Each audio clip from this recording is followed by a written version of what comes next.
Praise God, जय मसीह की। आज का जो भक्तिपूर्ण संदेश है उसका शीर्षक है परमेश्वर द्वारा आत्मिक रीति से विकसित होना। आइए वचन की ओर बढ़ते हैं। रोमियो की पत्री 8वां अध्याय वचन 29। क्योंकि जिन्हें उसने पहले से जान लिया है उन्हें पहले से ठहराया भी है कि उसके पुत्र के स्वरूप में हो।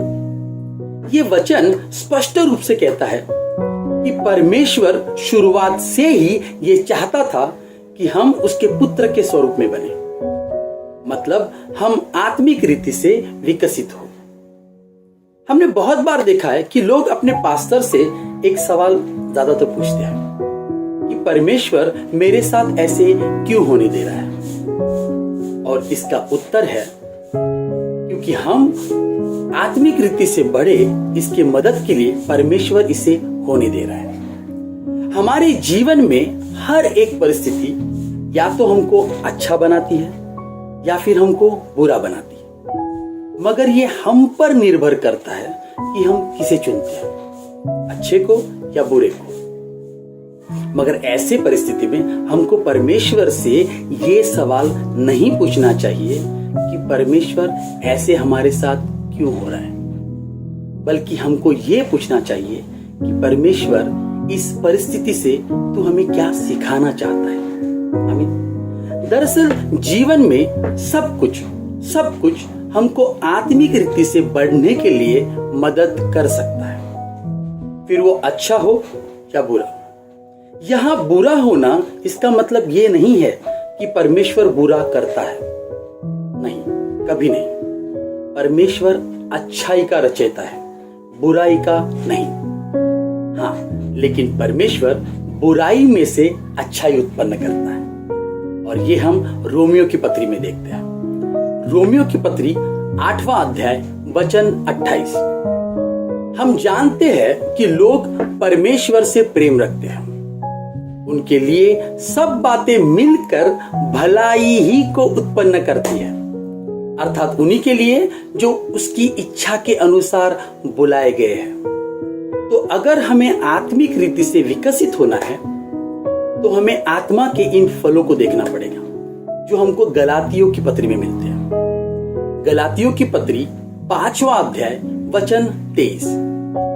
आत्मा का फल प्रेम, आनंद, शांति, धीरज, कृपा, भलाई, विश्वास, नम्रता और संयम है। आमीन। और पवित्र आत्मा हम में इन फलों को उत्पन्न करता है, और वो चाहता है कि ये फल हम में विकसित भी हो। मगर क्या आप जानते हैं इन फलों को, इन गुणों को विकसित होने के लिए परमेश्वर हमारी मदद कैसे करता है? परमेश्वर क्या करता है? इन गुणों के विपरीत परिस्थितियों में हमको डालता है। मैं इनके लिए 4 उदाहरण, छोटे उदाहरण आपके सामने रखता हूं। परमेश्वर क्या करता है? हमें हमारे इर्द गिर्द, हमारे आसपास ऐसे लोग रखता है जो बुरे हो या हमें पसंद ना हो, ताकि वो हमें प्रेम करना सिखाए। परमेश्वर हमें दुखों में आनंद से रहना सिखाते हैं। परमेश्वर हमें झगड़ों में, विवादों में या उथल पुथल की परिस्थिति में शांत रहना सिखाते हैं, और परमेश्वर हमको धीरज धरना सिखाते हैं। ऐसे वक्त में जब हमको लगे कि ये समस्या कभी खत्म ही नहीं होने वाली है, ऐसे वक्त में तो याद रखिए, हर समस्या का एक ही उद्देश्य होता है, आत्मिक रीति से बढ़ाना। और परमेश्वर इन गुणों को हमें जीवन भर सिखाएगा। आप जानते हैं कब तक? इफिसियों की पत्री 4 अध्याय 13 वचन।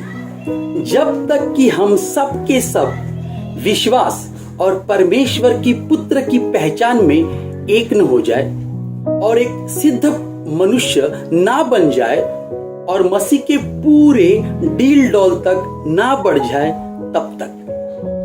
तो ऐसे में हमारा विश्वास सिर्फ इस बात पर होना चाहिए कि आज हम जिस भी परिस्थिति में है और आने वाली परिस्थितियों को हम जिन भी परिस्थितियों का हम सामना करने वाले हैं,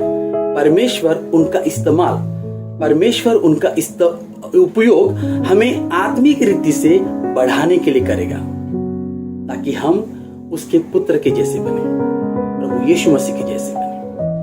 आमीन। परमेश्वर आपको इन वचनों से आशीषित करे। प्रभु यीशु मसीह के नाम से मांगते हैं। आमीन। Thank you. God bless you all.